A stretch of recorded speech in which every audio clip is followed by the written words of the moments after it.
Hello, Mr. Khan. It's an honor to be with you here today. And I thought what we could do is talk a little bit about your life and then maybe talk about the genesis of the book and the writing of it. And I know that when I first saw you, it was when everyone saw you, when you were speaking at the DNC. And I was floored by how much you packed into just a few minutes. I thought how raw and genuine it seemed and how unlike other political speeches I'd seen. And so my first thoughts were kind of where did you come from and who is this guy? And he should write a book, which I'm glad you did. So I guess let's start with a little bit of that. You're from Pakistan. You're the eldest of 10 children. Your parents were farmers. And your grandparents played a pivotal role in raising you and instilling in you some values. And I thought we could start there. What were some things that you learned from them as a young child? First, thank you. I am so honored to be sitting before you. I am just delighted and humbled that you have bestowed this dignity of your presence. I'm grateful for that. My story and my grandparents' role in raising me, we were people of modest means. Most of this story is in the book, so I don't want to ruin the fun of friends reading the book, but I'll share and answer the questions in as much detail as possible. I am the eldest of 10 siblings. Grandparents had some means to ask my parents that they could take me and raise me because there were others in line with my parents. So I grew up with my grandparents. And my grandfather was a person of amazing character and strength. This was his habit that every night he would tell me a story. Sometime he would read, or sometime he would paraphrase, sometime he would share from his memory his interpretation of stories. And most of the stories were of Rumi. And one story that has remained with me of equal dignity. One night, the summer nights were the best nights. We did not have electricity, so we used to sleep outside in the courtyard. So and the moonlit nights were the best. He would come and sit with me prior to going to bed and would tell a story. So one night he comes and he asks me, "Where does God live?"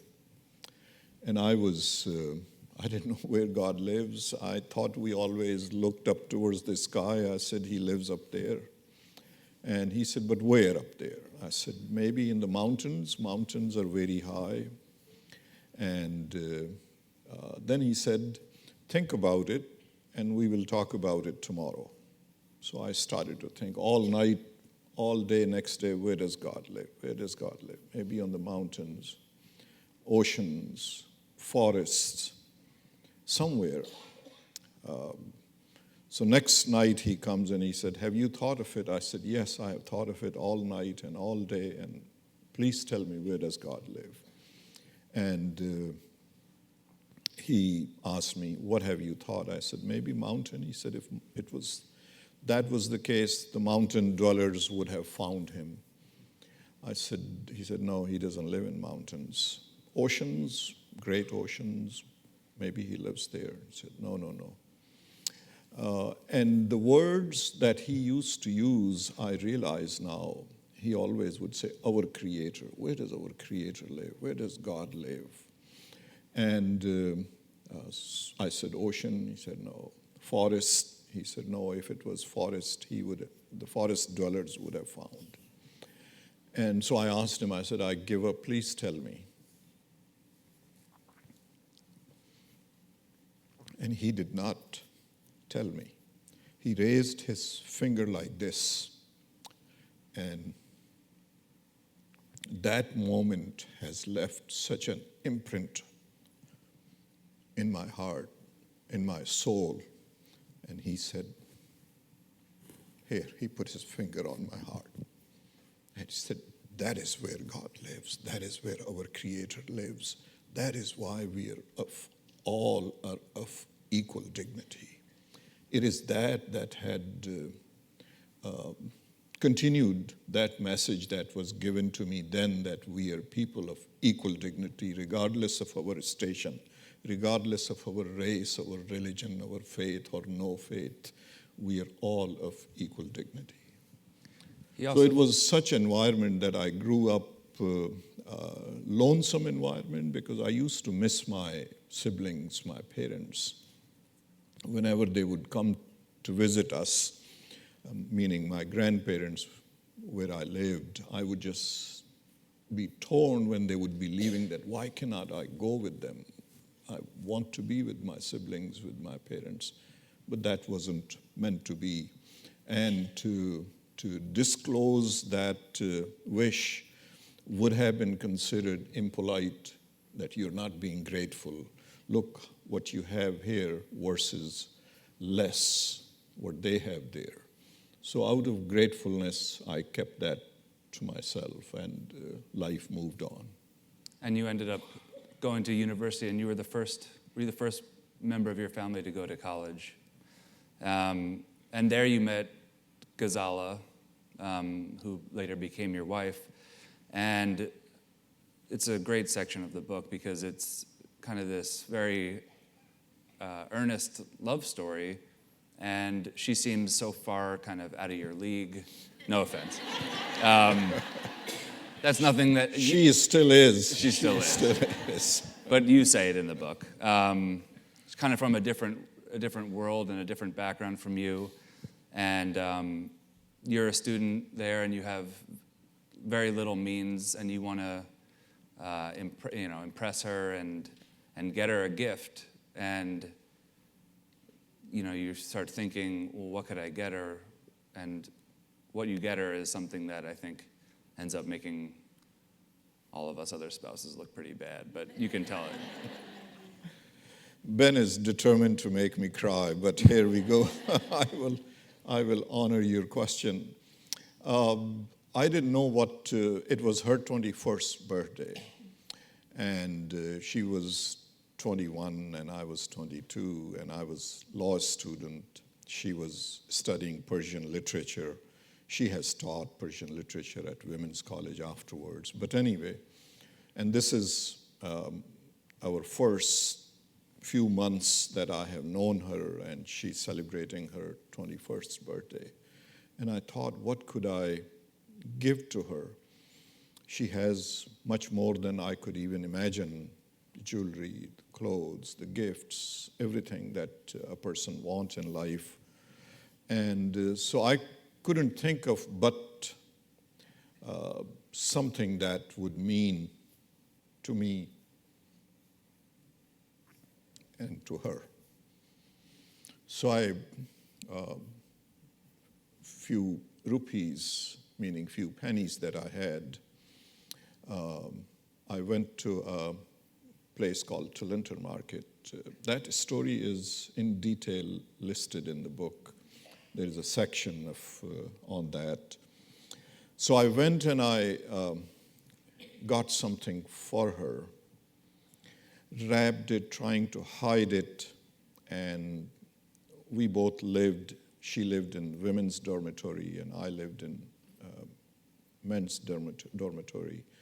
So I take it to her dormitory to give it to her, and you just cannot go and knock at the door. There's a guard at the door, and you have to be announced. And so I go there, and I say, I have brought this for Ghazala. And he asked me, he said, is she expecting and all that? I said, I think so. I'll leave it here. He said, okay, he will call her, and she will come pick it up. So I leave. And he goes, and the guard calls Ghazala, and Ghazala and some of her friends come to see what has been left for her. And something is rattling. It's in the newspapers, and something is rattling. And she thought, because she thought it may be a cat, I'm playing a joke on her, or this is something else. So she doesn't touches.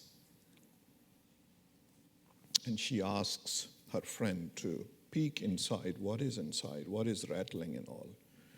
They teared the newspaper that it was wrapped in and all that, and they all turned towards her.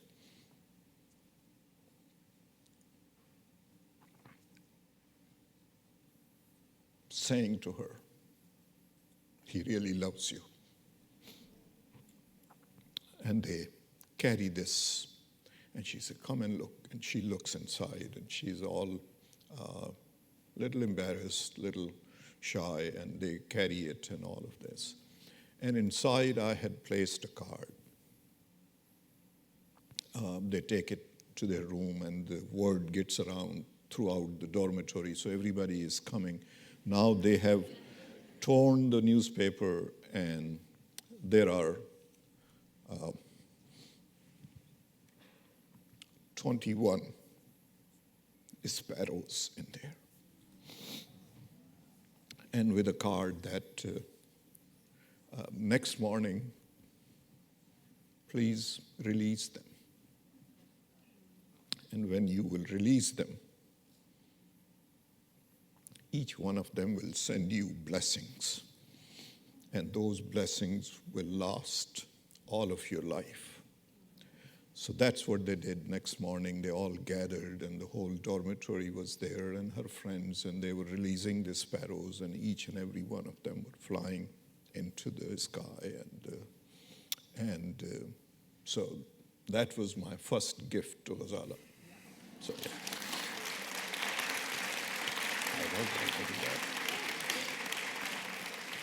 I got my wife a pair of sneakers.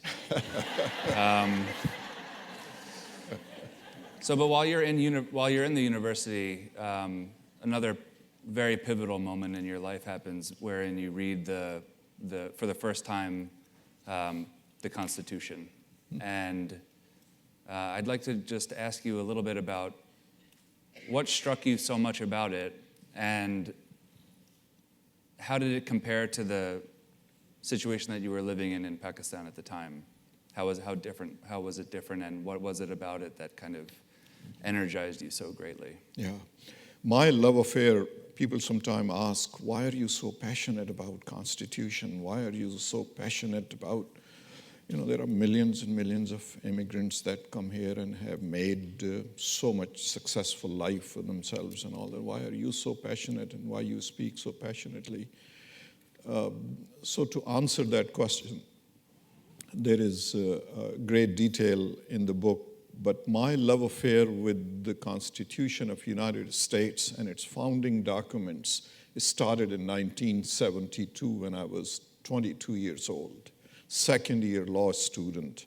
I had taken a course titled Comparative Study of Constitutions of the World. Constitution of the Soviet Union, Constitution of Germany, Magna Carta, which is the foundation of the British legal system, and the United States Constitution. In that course material were 3 documents about United States Constitution. First was Declaration of Independence. Second, the Articles, which is our rule of law, how we would live, how would we civilized people will govern ourselves. And the third and the most important was where all the dignities, human dignities, are enshrined, our Bill of Rights. So I had the materials, I got them, rode the bus to my dorm, and I placed them on the corner of the table, metal table in my dorm room. And as I was placing them, now this is my first introduction to America, to its values. And you assess, why wouldn't I be so passionate? Why wouldn't I be so grateful for what is enshrined in them?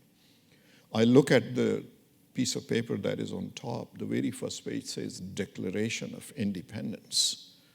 I said, wait a minute. who are these people that are declaring their independence? Independence is given when the king or the ruler decides that I cannot gain anymore, I cannot extract anymore from this group of people, let's free them, let them go their way. That was the background that I grew up with. Subcontinent and the rest of the colonized world had lived under those circumstances. But this is an exceptional statement, declaration of independence. I was just so taken by the sentiment of that first sentence, I started to read right then and there, standing in my dorm room. And my feet got tired. It is written in a little difficult English for me then, and even now. I took my shoes off. I very well remember my feet were hurting as I was standing and reading, and I was switching the weight of my body on one leg to other, and I read it. I was just in awe of the spirit of those words, Declaration of Independence. I had lived by then under two martial laws, and that is why I call and so proudly call our Bill of Rights as document of human dignities. Those freedoms that are enshrined, some of my American-born friends, I implore them to please read these documents under these difficult circumstances that we are going through, so you would capture the spirit of those documents, the values, the universal values that are enshrined in those documents that has made this nation and has made these documents beacon of hope for the rest of the world. So you will recommit your passion and your defense of the values that are enshrined in them. So that's how I learned first time about the Declaration, about articles, and then so that love affair has continued. I had lived under two martial laws where we couldn't get out without the permission of the government. Government gives you permission, you can come out of your home, then only. If you came out, you would be beaten, and in some cases, you would be shot that you're violating the martial law administrator's order. These authoritarians that I have lived twice, authoritarian dictators, authoritarian mentality rulers, have two things that they fear most. One is free press, media. They cannot tolerate media that writes about them, criticizes them. So that is the very first thing. I have seen with my own eyes newspaper being shut down. Reporters imprisoned, arrested, in some cases shot because they were criticizing the dictator, the ruler, the dear leader was being criticized by them. Second thing they don't like is rule of law. These judges are bad. They're not necessary. I will decide how to rule, how to dictate, how to dispense justice. And you draw some conclusions that I'm mentioning. It's scary. It's very, very concerning, these nature and these tendencies. But so I had seen all of that, and then reading the Bill of Rights meant so very much to me that at that moment, I did not have the mental capacity or imagination or courage to think maybe I could go and see this nation that has written all this, that has enshrined all these universal values in their documents, and they are living by these documents.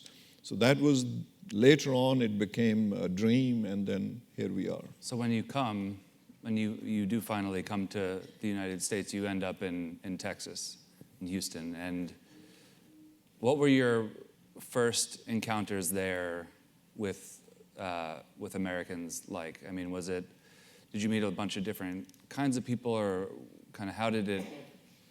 Yeah, the very first family has just come in. I had come in a bit early. I rented a $200 monthly apartment for them to arrive. We just brought them home, and I was offloading the suitcases. This is my, in America, first experience. And I took the family inside, the bags inside, and closed the door. And a few minutes later, there's a knock at the door. And I was curious who's here. So I opened the door, and I saw a few doors down from us. Paulette, our neighbor, was holding 2 grocery bags in her arms, and she said, I saw that your kids have arrived. I brought some things for them. And I thanked her, and I said, it's not necessary. But she said, no, they must be tired, and here it is. And I accepted it, thanked, and went back in with the bags, put them on the table. Ghazala said, what is it? I said, one of our neighbor had brought this for us, and she looked inside. It was nothing. It was bread and some butter and some jam and bottle of milk and some juice and other things. And she looked towards me, and I told her, I said, she didn't ask us, where are you from? What faith you practice? What language you speak? She simply showed the generosity from her. That was the very first experience with the family that I had, and that has continued. That is why we all, the whole family, is so grateful for the generosity, for the kindness, just out of the goodness of the heart of people. And so life has continued.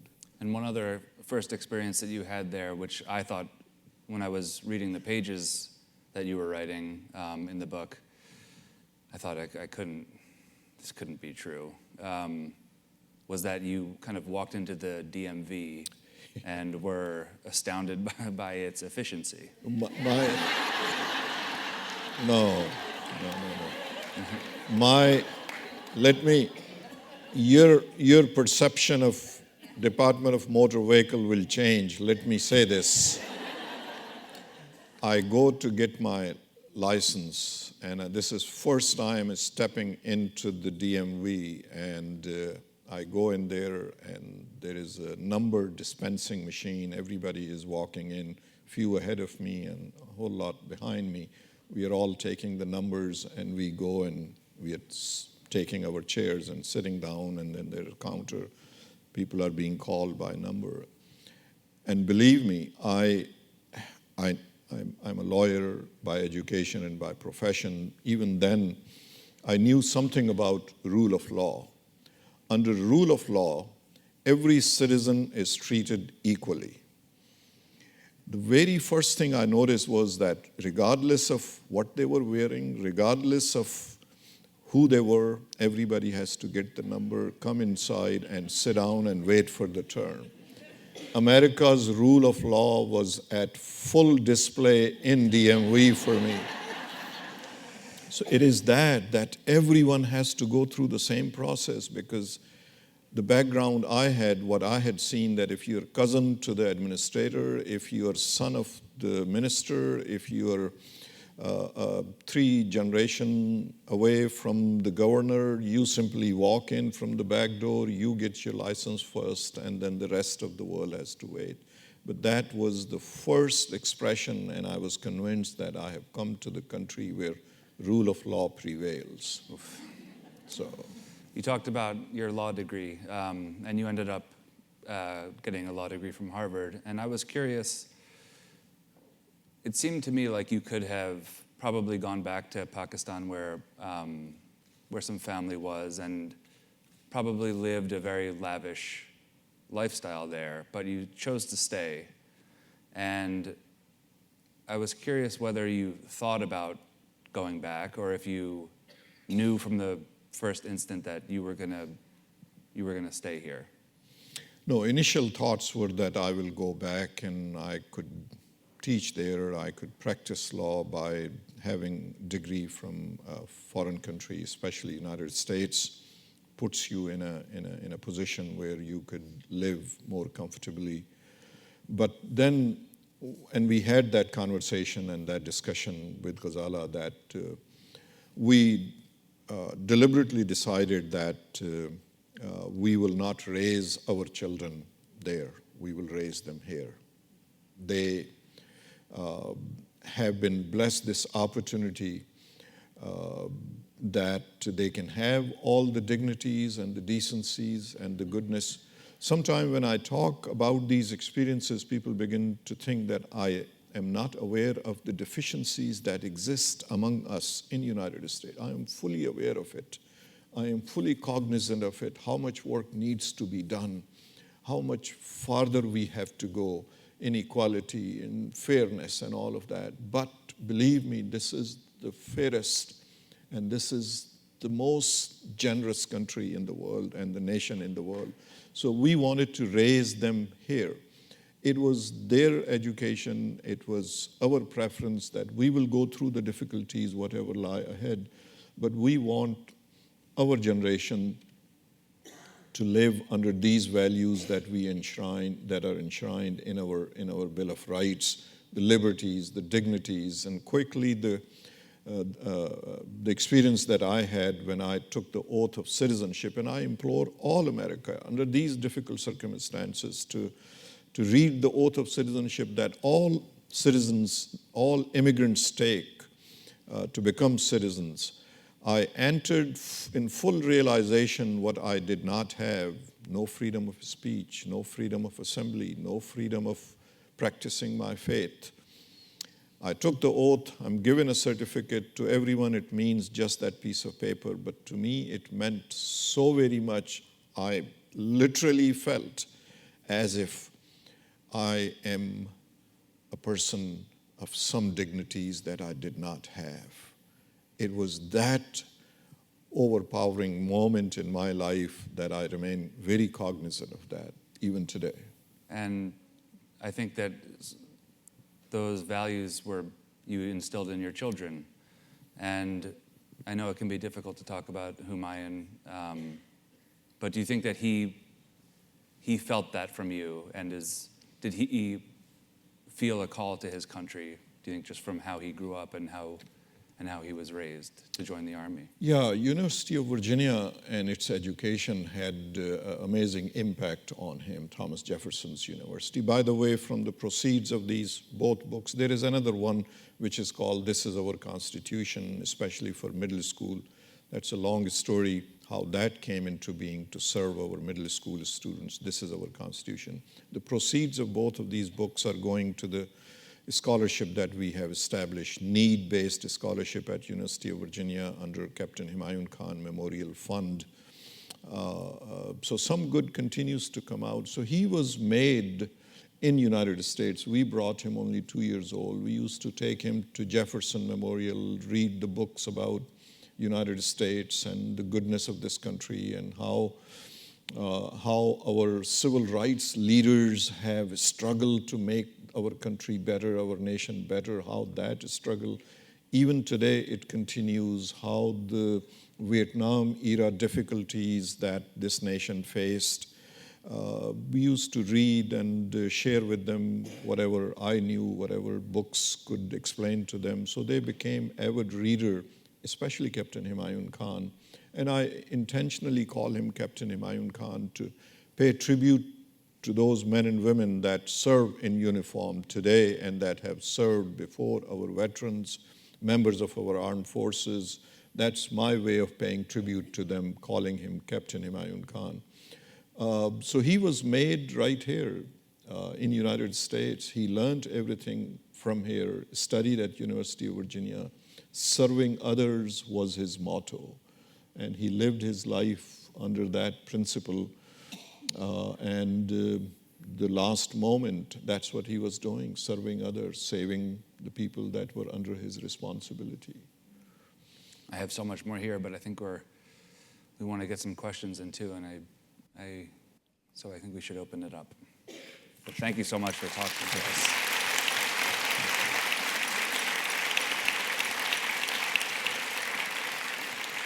There is so much more detail about Humayun Khan. I just learned, I was speaking in St. Louis, and a gentleman comes to me. He said, I have studied with Humayun, and every night at the library, it was Humayun that women student would approach to and ask him to walk them to dormitory. Really? And he would close his books and he would walk them, come back. At a night, several of them would ask because they knew that how generous he was and how helpful he was. They trusted him with this. They're just amazing. We were blessed to have him for 27 years. And if you ask Ghazala about him, that's what she would say. And she says that he lit a candle for all of us, and the world continues to light their candles from the candle that he lit. So we were just fortunate to have him for 27 years.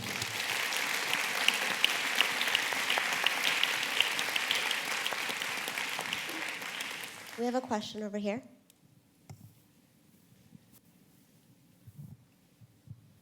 Mr. Khan, when I saw you on the television on the DNC, I said if I ever got the chance to see you, I would apologize to you and your wife for the indignity that was given to you.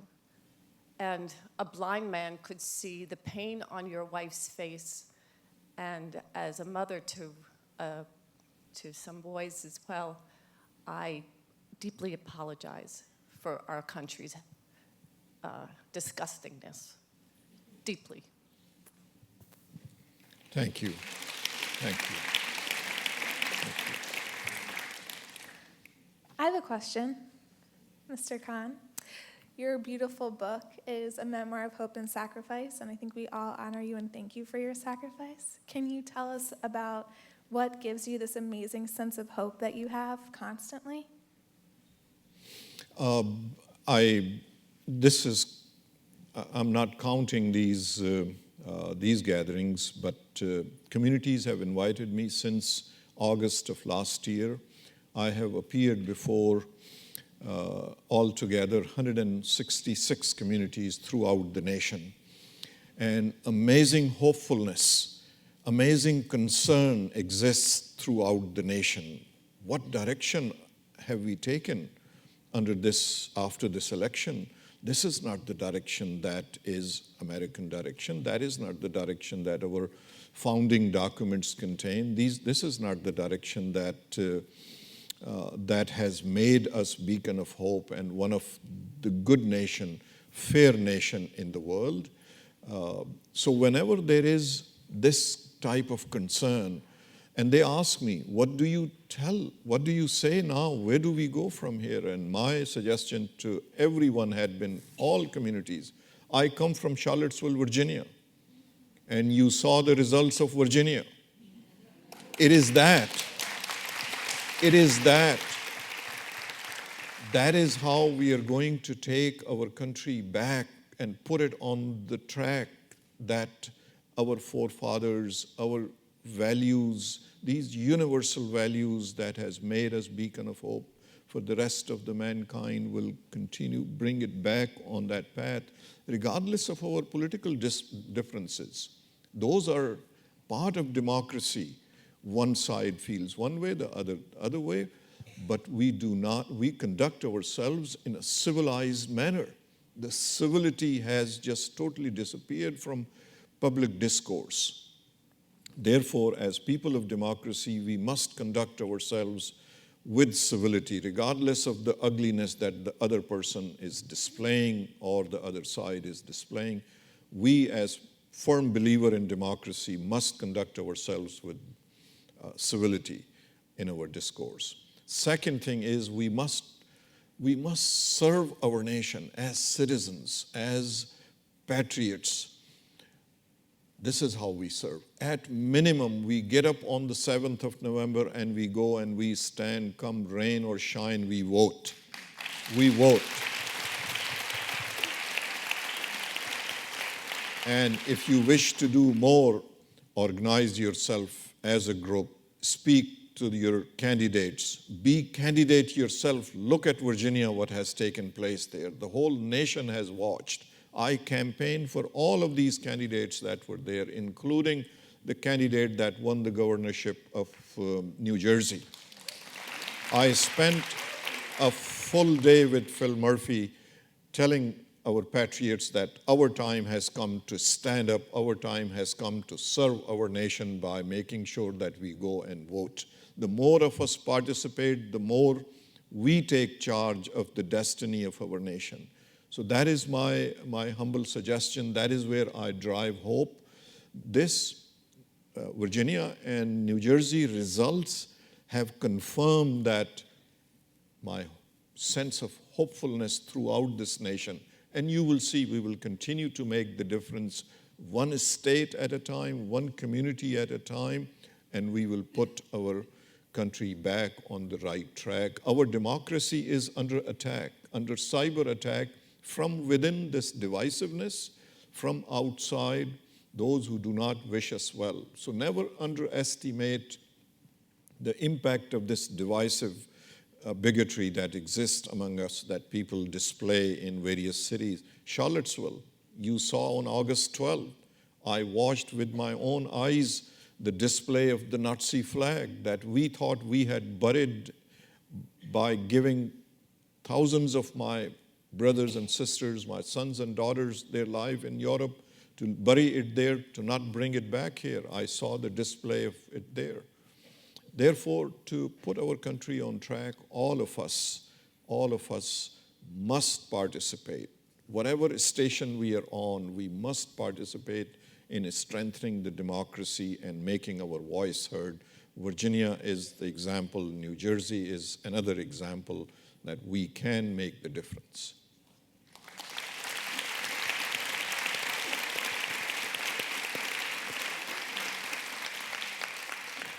We have one last question. Thank you so much for doing the book for middle graders. And I do hope, because you're not busy enough, I do hope that your travels will take you to some schools, because of all of the people who do need to be told that democracy is a participatory sport. It's the middle graders that will most listen to you now, and you can change that next generation. Thank you. Thank you. It is that, quickly I tell you why that this is our Constitution came into being. We went to Peabody Middle School in Charlottesville just to answer some questions of our students of middle school, 7th, 6th, and 7th graders. I saw amazing display of interest. They asked amazing questions. In front of them were printed from the internet pages of the Constitution. So out of curiosity, I asked their teacher, who has been teaching, two of them, been teaching for 10, 15 years, is there a book for middle school students that they can read in an interesting way instead of printing this Constitution in front of them that they have now? And they said, no, there isn't anything that is impartial, that is not partisan. There is nothing like that.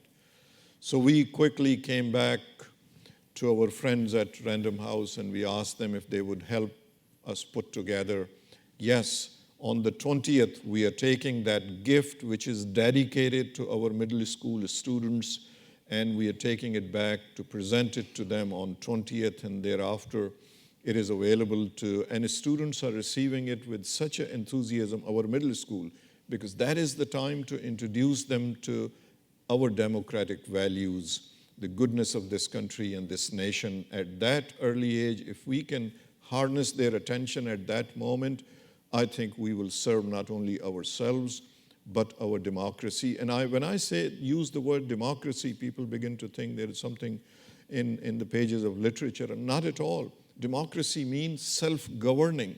We decide who is going to rule us, who is going to be our leader, what laws will be implemented. The contrary to that is dictators, authoritarians. They decide what rights we will have, what liberties we will have.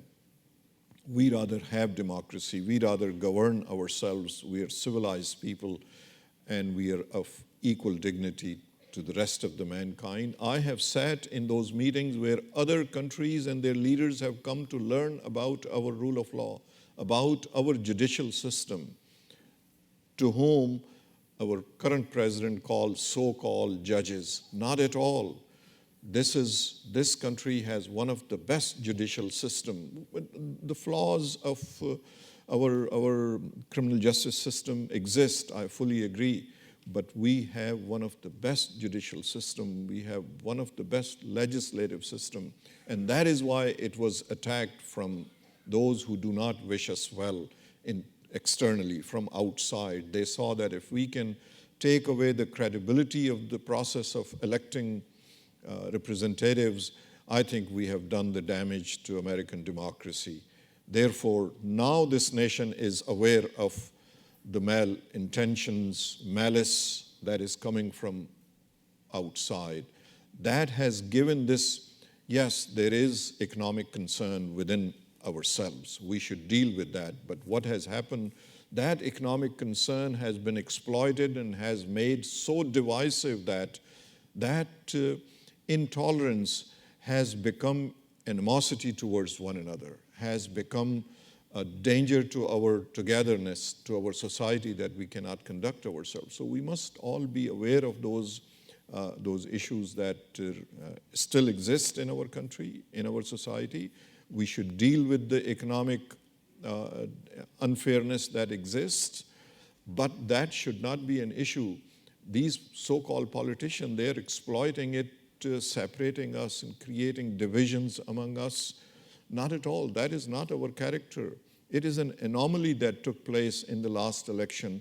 It will be fixed. It will be cured. Thereafter, the damage that they are causing to our rule of law, our administrative system, our system of government need to be repaired. So all of us have to continue to play an important role in making sure our judicial system, our rule of law, our democratic values, and the dignities that we all enjoy. The rest of the world aspires to have those dignities. I have read the Constitution. In conclusion, I leave you with this thought. I have read, as an exercise, several constitutions of the world. Nowhere, in no constitution, the first 5 words of the First Amendment, Congress shall make no law. It speaks with such a volume that these dignities, these rights are so sacred to us that even Congress cannot make any laws relating to the freedom of press, freedom of speech, freedom of assembly, freedom of religion and establishment of religion and all of that. Other countries have, Congress can do this, their parliament can do this, their parliament shall do this, will do this. Only in our country, our nation, some rights and dignities are so sacred to us that we forbid with those 5 words, Congress shall make no laws. Please read these documents one more time. Under these circumstances, it will mean so very much, and as the question was asked, will give you hope that these documents have survived 230 years. These values have survived 230 years, and we shall prevail, and we will prevail. Thank you.